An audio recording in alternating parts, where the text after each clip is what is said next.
যে মাগুরায় 9 বছরের 3য় শ্রেণীর একটা বাচ্চা বোনের বাসায় বেড়াতে গিয়ে বোনের শ্বশুরের কাছে দর্শনের শিকার হয়েছে, ইসলামের ব্যাপারে কি বলে?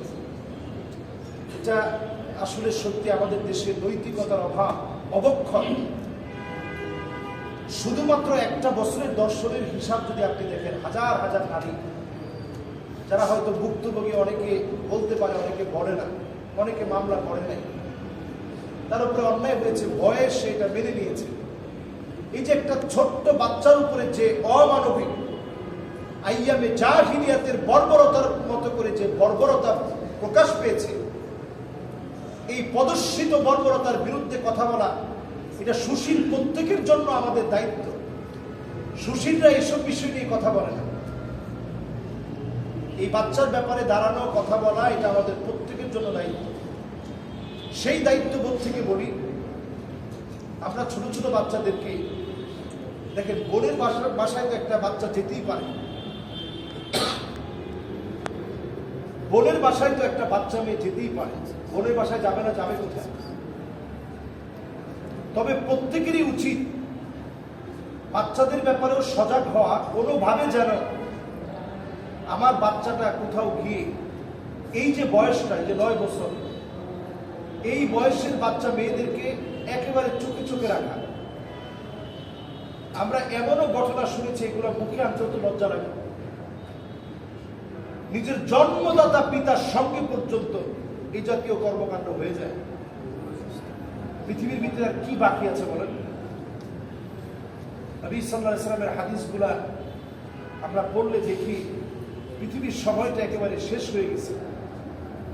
নবী আলাইহিস সালাতু ওয়াস সালাম সতর্ক করে বলেছেন, এই দুনিয়ার পরিস্থিতি এমন হবে, ইল্লা আলা হুসালাতিন মিনান নাস, দুনিয়ার ভিতরে মানুষ থাকবে, তাকালে মনে হবে চোখ আছে, নাক আছে, মুখ আছে, মানুষের অবয়ব আছে, কিন্তু আসলে মানুষ নেই।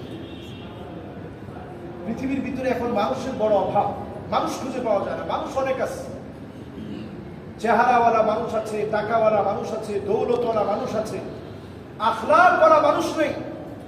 আহসানুকুম খুলুকা, আহসানুকুম খুলুকা, সবচেয়ে সেরা হবে তারা যারা চরিত্রের দিক থেকে সেরা। যে লোকের চরিত্র নাই, ও কেমন মানুষ?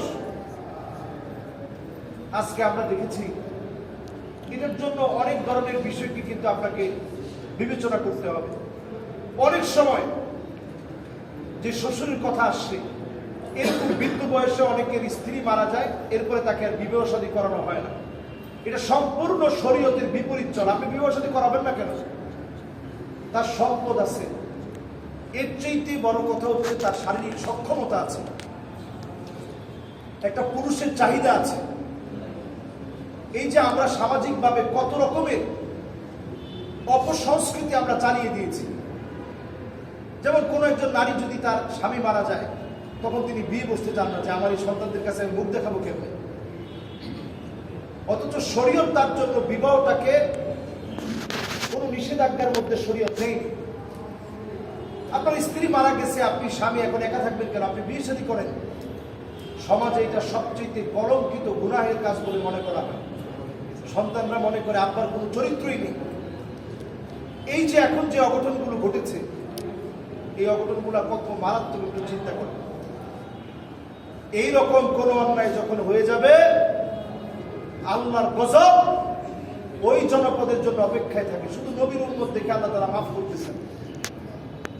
হাদিসের ভিতরে আসছে, আল্লাহ পাক কিছু মানুষের দিকে কিয়ামতের দিন তাকাবেন না, কথা বলবেন না, দয়া দেখাবেন না। এর মধ্যে অন্যতম শাইখুন জানিন, যেই লোক বুড়া হয়ে গেছে, চরিত্র পাল্টায় নেই, বৃদ্ধ হয়ে গেছে, চরিত্র পরিবর্তন করে নাই, বৃদ্ধ হয়ে গেছে, আখলাক ভালো বানায় নাই, এমন লোকের দিকে কিয়ামতের দিন আল্লাহ তাআলা তাকাবেন না, কথা বলবেন না, দয়া দেখাবেন না। মাআযাল্লাহ, আল্লাহর কাছে আমরা পানা চাই। সেই ঘটনা হয়েছে মাগুরাতে, আমরা দৃষ্টান্তমূলক শাস্তি চাই। শুধু মাগুরায় না, অনেক জায়গাতে আমাদের ছোট বাচ্চারা অনিরাপদ। এক্ষেত্রে আমি বলবো, ছোট বাচ্চাদেরকে ছোটবেলা থেকেই হিজাবে অভ্যস্ত করেন, ঢিলাঢালা পোশাক পরা, প্যান্ট শার্ট পরানোটাকে একেবারে আপনি বন্ধ করে দেন।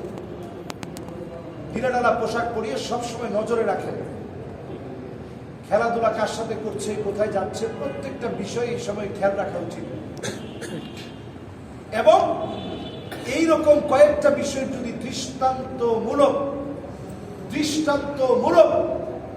মৃত্যুদণ্ডের যদি রায় শোনানো হয়, এই কয়েকটা ধর্ষণের শাস্তি যদি মৃত্যুদণ্ড হয়, বাংলাদেশের ধর্ষণ একেবারে জিরো টলারেন্সে চলে আসবে। শুধু যদি কয়েকটা শাস্তি দেওয়া হয়, আমি বলবো অনতি বিলম্বে এই বিষয়টা খতিয়ে দেখে এই বিষয়ের জন্য তদন্ত করে শাস্তির আওতায় আনা হয় এবং আমরা প্রত্যেকেই আমাদের বাচ্চার ব্যাপারে সজাগ থাকি, সচেষ্ট থাকি। আল্লাহ তাআলা যেন আমাদের এই কলিজার টুকরা বাচ্চাদেরকে নিরাপদে রাখে, হেফাজতে রাখে।